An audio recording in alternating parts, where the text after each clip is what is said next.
All right. Good morning. Yeah, so I'm doing this video real quick, kind of to give you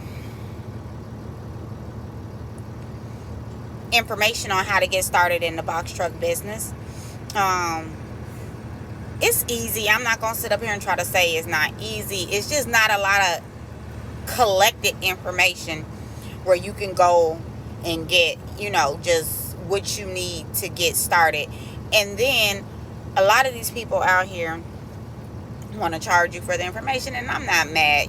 They took their time out to go ahead and get the information, so quite naturally they want to be compensated for their time, and that's cool, but that's not how I operate.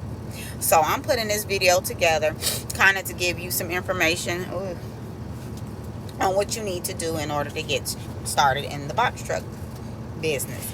So first thing is first, you need to already have a business set up, either a LLC or a corporation or whatever.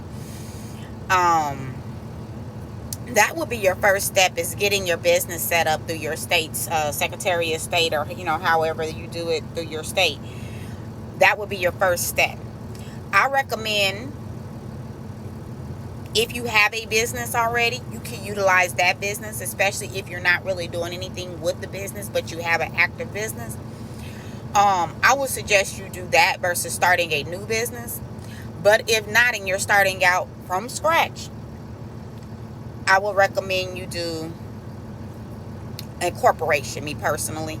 I'll get into that a little later as to why. But you know what, we'll just say corporations have a little bit more benefits to them, especially when you're in trucking. I mean, an LLC is fine, but with this type of business, I would highly recommend you put it in a corporation. And it is more so just for legal reasons. Because you are carrying, you're a for-hire truck company. You are carrying other people's cargo. If something was to happen to that cargo, yeah, you're insured. But, and that's the but, there's other ways that people can pierce that corporate veil. So I would always recommend that you put your things into a corporation. Secondly, you want to go to the USDOT site. I forget what it's called. It's like FMCA, and you want to register. Once you get your corporation, your EIN and all that set up, then you want to go register to get your MC number.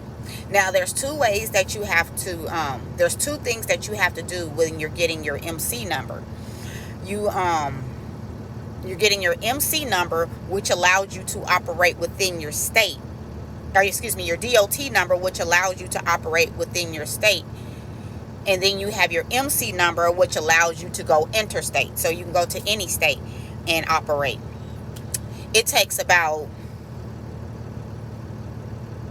immediately you get the DOT number as soon as you file. It takes about a 21-day waiting process to get the MC number for your MC to go active. It could be longer. Now, I will say this. Make sure before you file any of those documents that you have a telephone number and an email dedicated just for that. Because soon as you hit submit, you will get bombarded with a million people trying to give you services on whatever it is. And believe me, you do not have to take any of those services. They will call you and sound real official, like, oh, I'm calling from such and such, compliance officer such and such, and you like, oh, word, okay, well, let me listen. There are two filings that you have to do, but you don't have to do it through them, and you can do it yourself. And that is your UC filing, which should cost you around $25 to $30 or whatever it is, but you can find them for $25. These companies that call you are going to try to get you to pay $100 or whatever it is. You don't have to do that. And then you have your UCR filing, which is basically just saying how many vehicles that you're going to operate. That's going to be about $60-ish. And of course, you can look that up too. You do have to have those in order to get your MC active. The next thing that you have to have is insurance on file depending on who you're going to be, I'm so close to this camera. Depending on who you are going to be carrying for, like if you decide that you want to do Amazon requires $1 million coverage, $2 million aggregate, $100,000 in cargo, and then you have to have general liability of $1 million. Most people in the trucking business go through Progressive, but that is not who you have to go through. I will say, if you are in a metropolitan city, your insurance is going to be a lot higher than if you are in rural. And I'll leave it that way. Now, you want to make sure that all your addresses and everything are in line.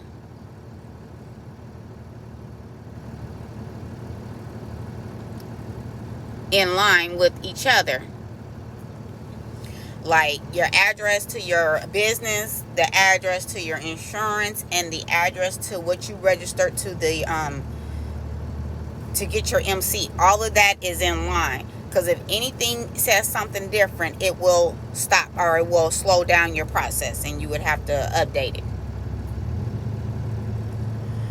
And then it may take longer. So like it took me a little longer because the people at the insurance company had my address as 123 Main Street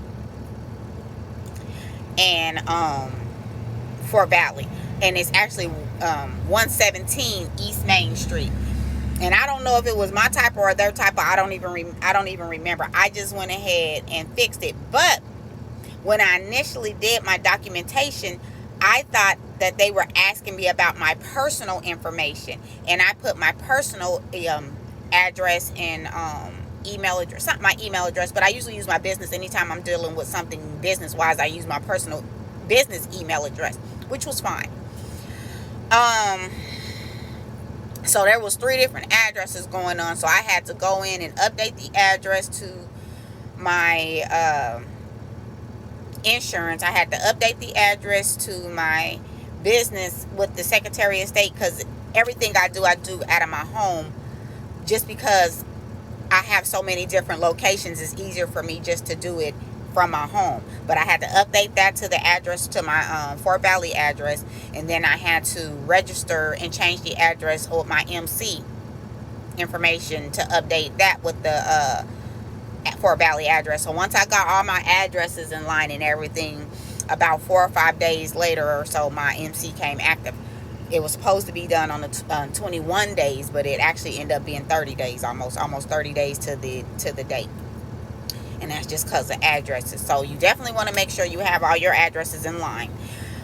Do not use a virtual address. Actively either get a office or use your home address or whatever it is, but do not use a virtual, because virtual addresses do not are not, what can I say? They're not recognized, and when they pull them up, they will see it's a virtual address, so they will decline your MC stuff.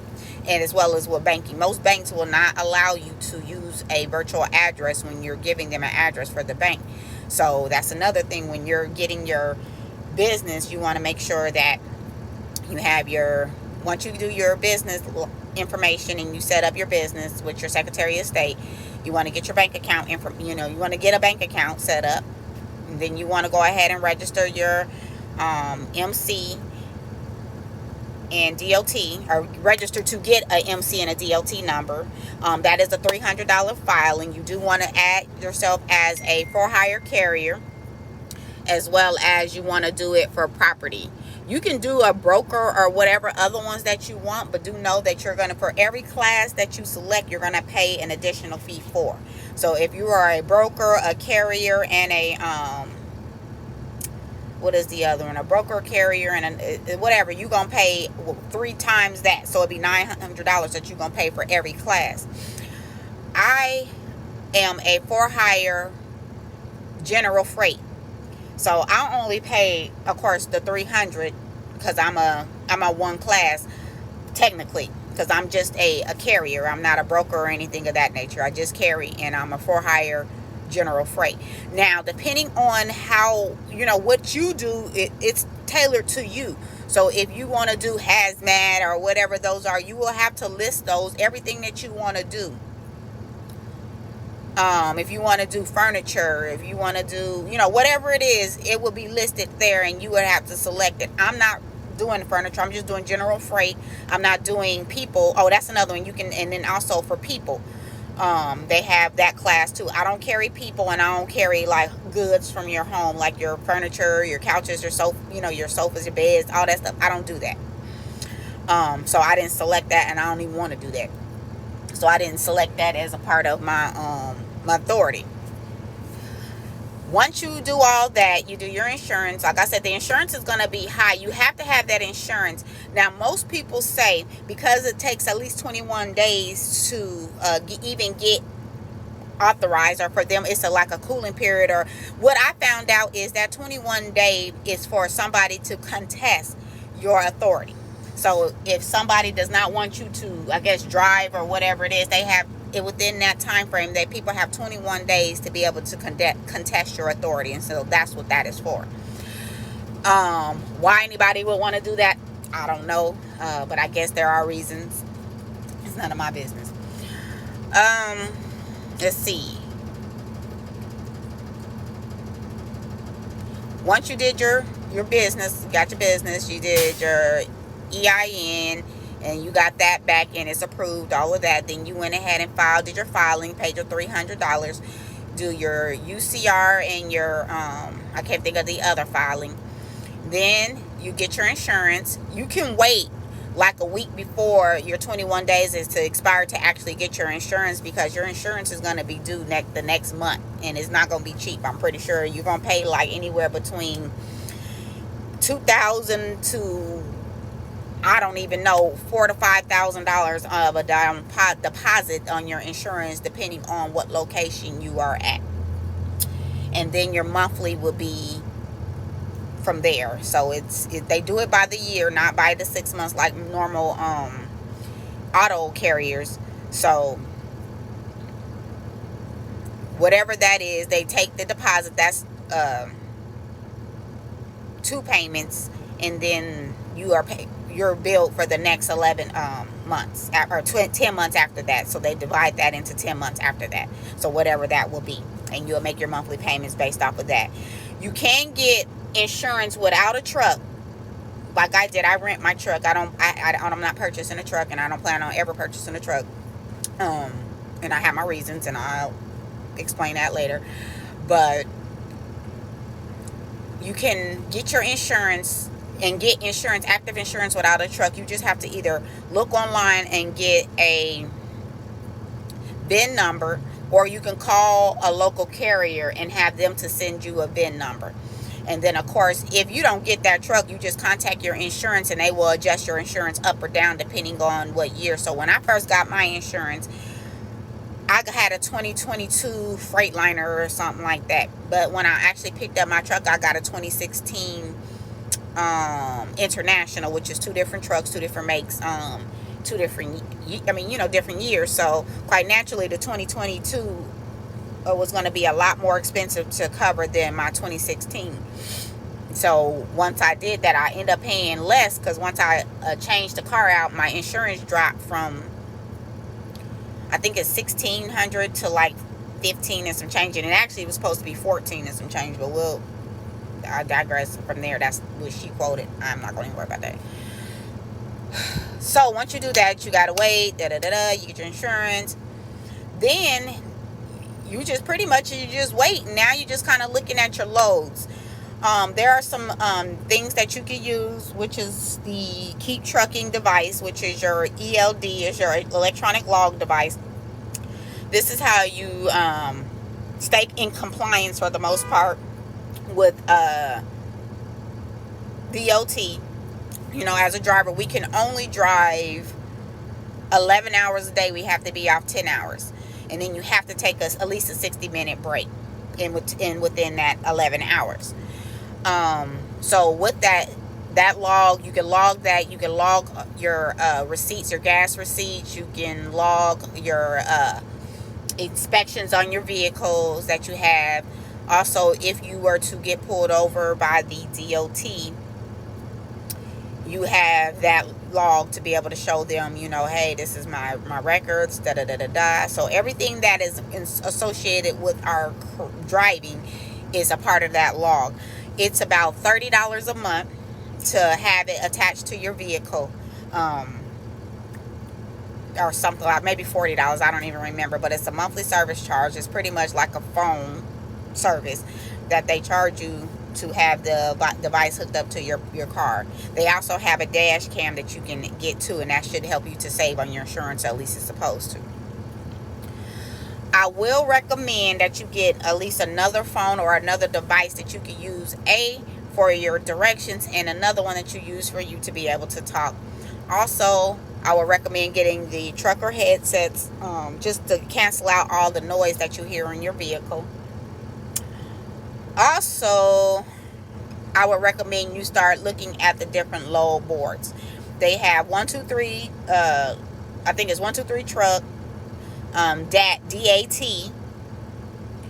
That's what I currently use. They have Keep Trucking, and then they have another load board, and of course Amazon. Now, if you plan on using Amazon, then of course you'll have your own load board, and that's that. Now with Amazon requires you to have the $1 million in insurance, $1 million in insurance, each occurrence, $2 million in aggregate. It requires that you to have general liability of $1 million and $100,000 in cargo insurance. You are not required to have that if you're not planning on getting with Amazon. You can just have whatever your state minimum or the DOT minimum, which I think is like $750,000. I have Amazon Relay. I'm not doing anything with Amazon Relay at the very, very moment.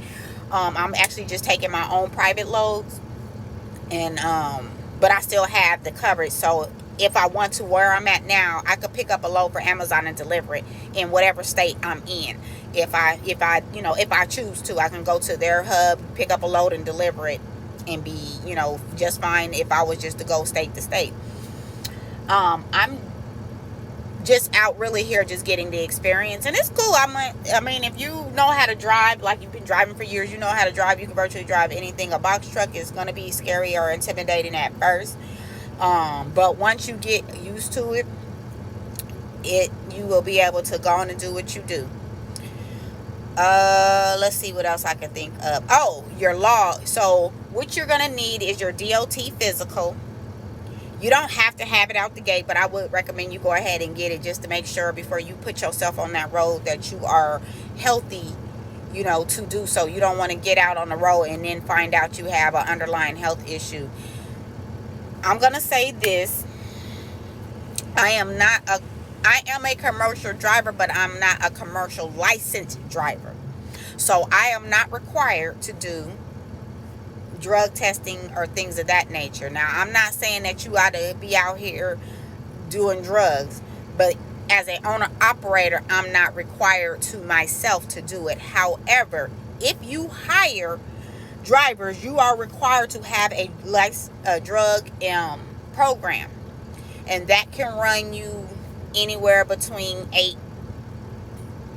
to $90 a month for the program or whatever it is.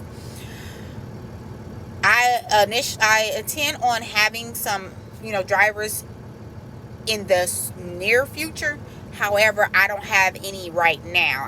I'm the only driver, so I did not subscribe to any of that at this moment because it would be pointless. I don't even know when I'm planning on hiring drivers. You do have to keep a driver log on every driver, including yourself, inside your truck, which includes the information like employer information, the last employer information, the contact information of all the drivers, and then your trucks. If you are renting a truck, just keep your contract in your truck. I would say keep a binder like this with all your information, because you will need your carrier stuff for like when you're going to submit a request to take somebody's load. They're going to ask you for your carrier packet. Your carrier packet will include your insurance information, your certificate of insurance. It may include your what did I just tell you you needed? The driver's information. It might include, some may ask you for your business license, well, I don't even know, or your EIN. You will have to have a filled out W-9 for your business. And what else do you need? Some may ask for a driver's license. And that's in your DOT Met Physical sometimes. Mainly, I just been asked for my driver's information, which is my own information, my carrier, my certification of insurance, and what else? I think that's it. When you start driving and you picking up loads, you're going to need one piece of important documentation, which is your bill of lading. Basically, it's your contract, or your not your contract, but your proof that you picked up the load, and that's what you're going to need to deliver the load. And somebody needs to print and sign that they picked up this load. So when you go to pick it up from the shipper's going to give you invoice, a bill of lading, and I have an invoice, and each one's going to look a little different. I'll show this one that I have, because the other one I actually left at home. But this is my straight bill of lading, and it tells you at the top what it is.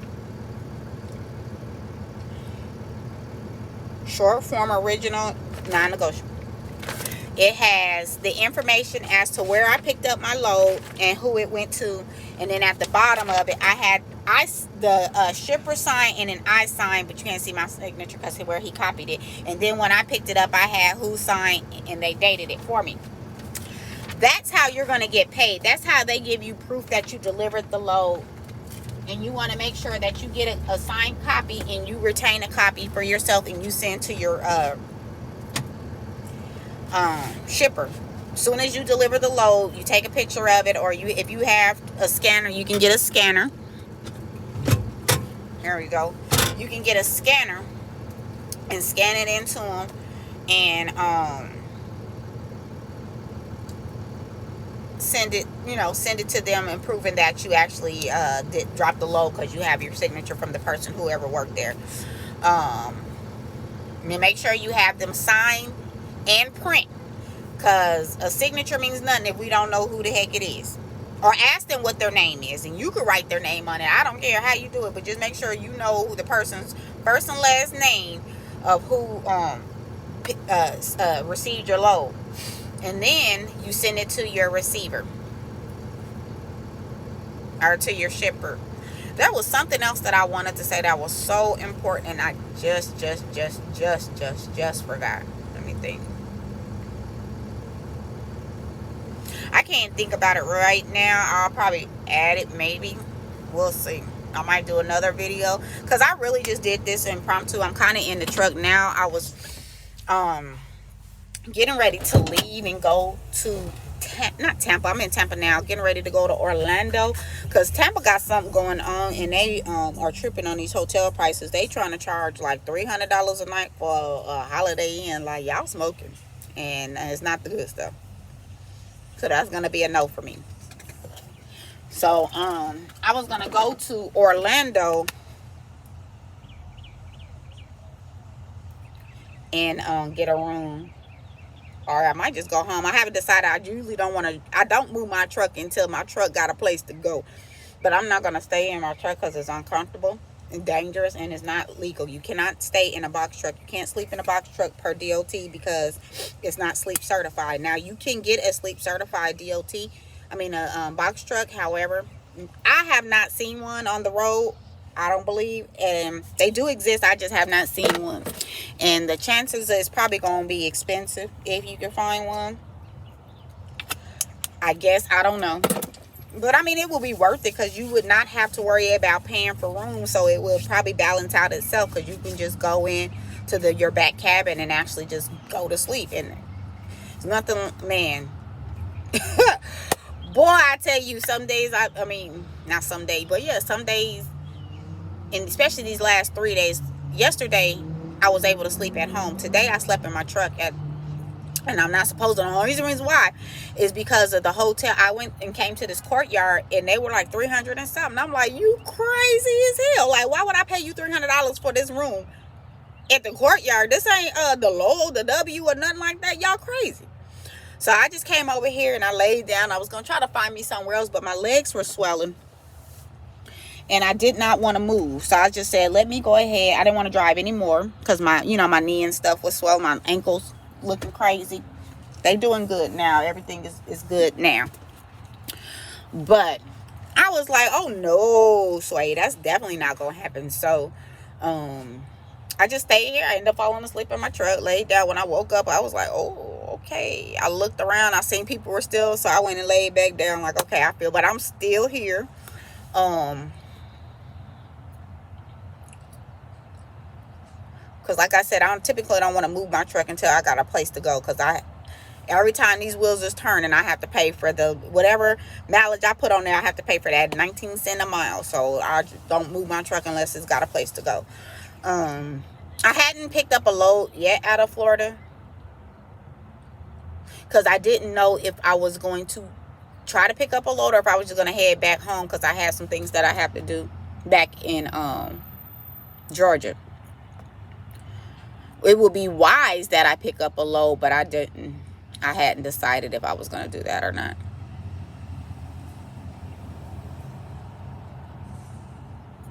Anywho, I'm sorry, I'm reading a text. But yeah, that's what I believe. We covered everything. I believe. Oh, what I wanted to tell you about why I will not buy a truck is because of this. As a truck driver, or your truck is your livelihood at the end of the day. And once you purchase a truck, you are responsible for everything that goes wrong with that truck. So if you buy the truck today and it breaks down tomorrow, guess what? There is no warranties. I mean, you could buy warranties on those, but at the end of the day, you're still responsible. So now you are out the gate. As it stands now, anything that happens to this truck, Ryder's responsible for. If I break down today, Ryder got to come over here, pick up my truck, unload me, and send me on about my way, and I do nothing. And I don't care where I'm at. I could be here or Timbuktu. Ryder has to send me somebody to come, give me a new truck, load my truck, and then I'll be on my way. If I own that truck, I'm responsible for all of that. I'm the one that has to get a record. I'm the one that has to find somebody who can fix my truck. Out here in these streets, I'm limiting all stress because I don't need no stresses out here. Only thing I need to worry about is getting to my destination as safely as possible, and so should you. If you want to purchase, quite naturally, go ahead and do that. I'm not telling you do what's best for you. You know your circumstances. It is expensive to lease these trucks. However, if you buy this truck cash, let's see, or finance, whatever, you're going to have to put money down.